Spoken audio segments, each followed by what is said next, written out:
Good morning, students. For quite some time, I was thinking of making some videos on topics in medicine which fascinate me. I mean, there are many diseases, many signs, many symptoms in medicine which may look unrelated when you look at it superficially, but they are quite interrelated when you go in depth in the mechanism portion of those diseases, right? I have for today I have selected one of my favorite topics, that is how damage to adrenal cortex can lead to muscle paralysis, right? Now, adrenal cortex can get damaged due to many diseases. As per India is concerned, the most common disease is tuberculosis. Then it can get damaged due to many autoimmune disorders. Then it can get damaged due to metastasis, right, cancer. Now, once the adrenal cortex gets damaged, how it can eventually leads to muscle paralysis. We'll go into the mechanism portion of that, right? Now, suppose the adrenal cortex gets damaged. What hormone is adrenal cortex secreting now? It secretes many hormones, but for today's, we are going to focus on one hormone. Today's class, we are going to focus on one hormone, and that hormone is aldosterone, right?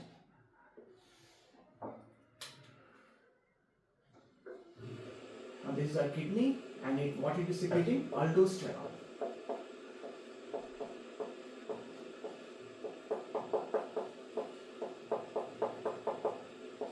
And what this aldosterone does? Aldosterone will absorb sodium and excrete out potassium. That means it will increase the concentration of sodium and decrease the concentration of potassium. Now suppose this gets damaged, that means aldosterone won't be secreted, and if aldosterone won't be secreted, then what's going to happen? Then this is going to increase our potassium ion concentration or hyperkalemia, right? Now the main question here becomes, how does hyperkalemia leads to muscle paralysis? Now, for understanding that, we need to first of all understand how our sodium ion channel works, right? Now, for understanding how our sodium ion channel works, we need to understand that sodium ion channel basically has got three states. It has got a deactivated state,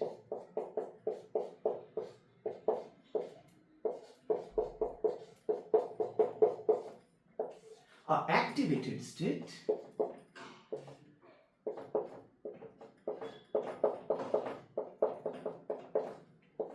and an inactivated state.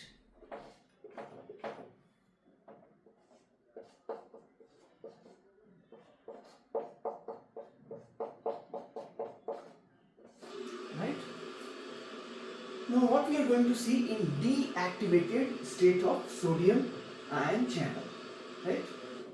Let's draw the sodium ion channel over here.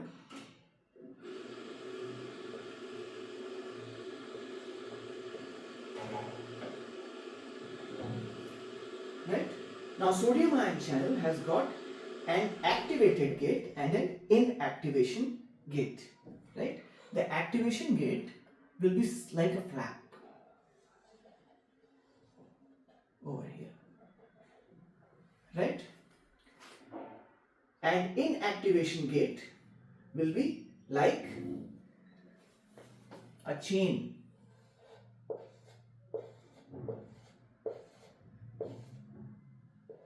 right there, right? There are two gates. In deactivated state, what you're going to see is basically that this gate, this flap-like thing, right? This flap-like thing will be closed, right?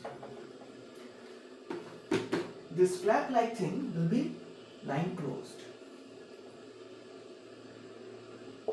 So obviously the sodium can't enter because of this flap won't let the sodium to enter inside, right? Now side by side we are also going to draw the action potential graph. Now in normal resting condition, when the action potential is not there, these sodium ion channels will remain in this deactivated condition, right? For that we are going to draw a straight graph. In deactivated condition you are getting a straight line, right? Now suppose an action potential comes. Some action potential has come, right? For this straight line we are going to take something like minus 70 millivolt, right? When this action potential comes, it will make this potential go towards 0 and it will make it minus 55 millivolt. Now what this action potential actually does, that it tries to open this gate. It opens this gate and at the same time it closes this gate. That means it will open this gate and it will close this gate. But this gate is slow to close. That means there will be a fraction of second, to be exact 0.5 millisecond between the opening of this gate and closing of this gate. So in activated state, what do we get is that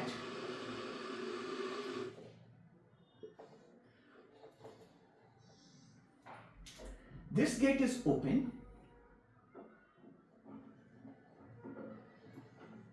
and this gate is yet not closed. This gate is about to get closed but yet not closed, right? Since this gate is yet not closed, the sodium will get chance to enter inside, right? And it's a very small, it's a very short phase, right? It lasts hardly 0.5 milliseconds, not more than that. It lasts for just 0.5 milliseconds, right? Now, when this is happening, the sodium is going inside. So depolarization is happening. And since the depolarization is happening, we are going to see the upshot. This will cross the 0 millivolt and move towards plus 30 millivolt, right? When it reaches plus 30 millivolt, right, what will happen, that this gate will now shut down, and what we are going to get now is basically our inactivated state. So what we're going to see in our inactivated state,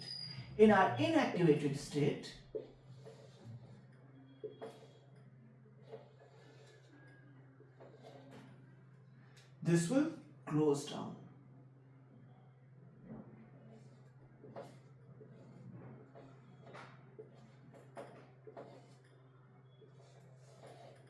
This will close down, but this is still open.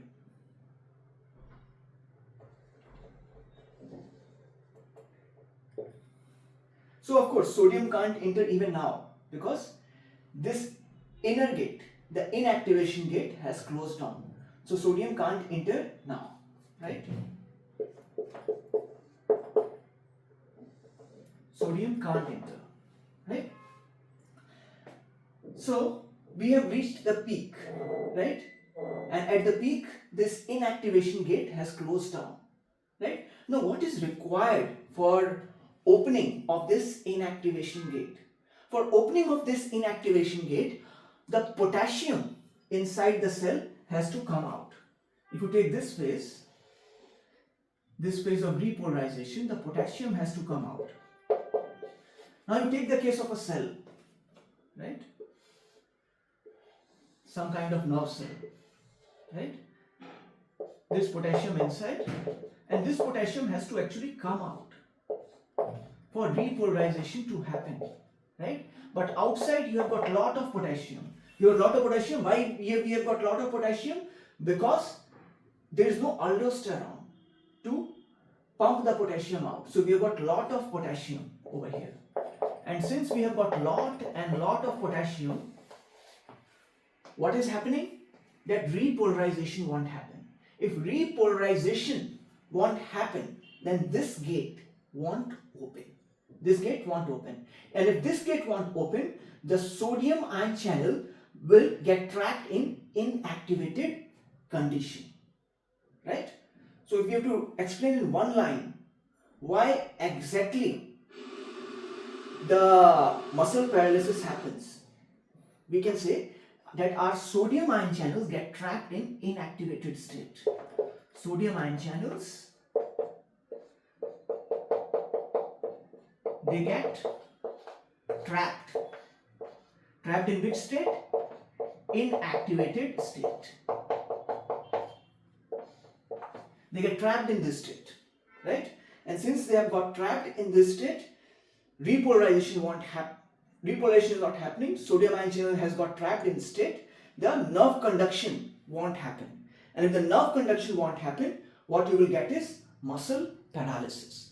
But this thing can lead to even more severe complication. Now just think of heart, right?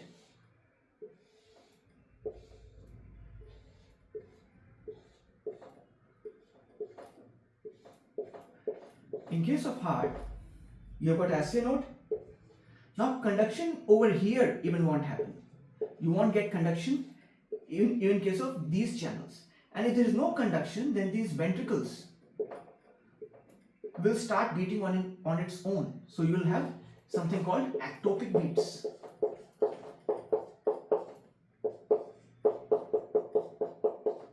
Right? You will have ectopic beats, then you can even have asystole. The heart fails to beat at all, right? Then you can have arrhythmias, right?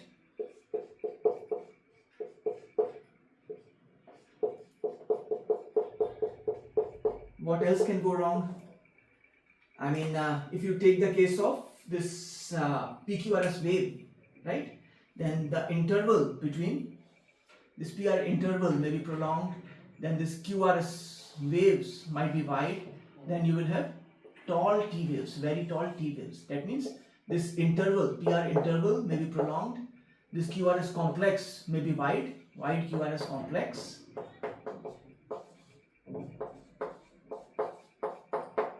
and tall T waves.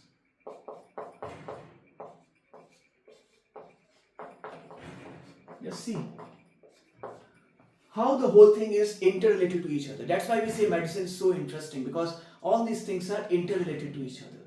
So suppose someone suffered from tuberculosis of adrenal cortex, right? If someone suffers from tuberculosis of adrenal cortex, then aldosterone won't be secreted. If aldosterone is not secreted, then sodium won't be reabsorbed, potassium won't be pumped out. If potassium is not pumped out, it will lead to hyperkalemia, right?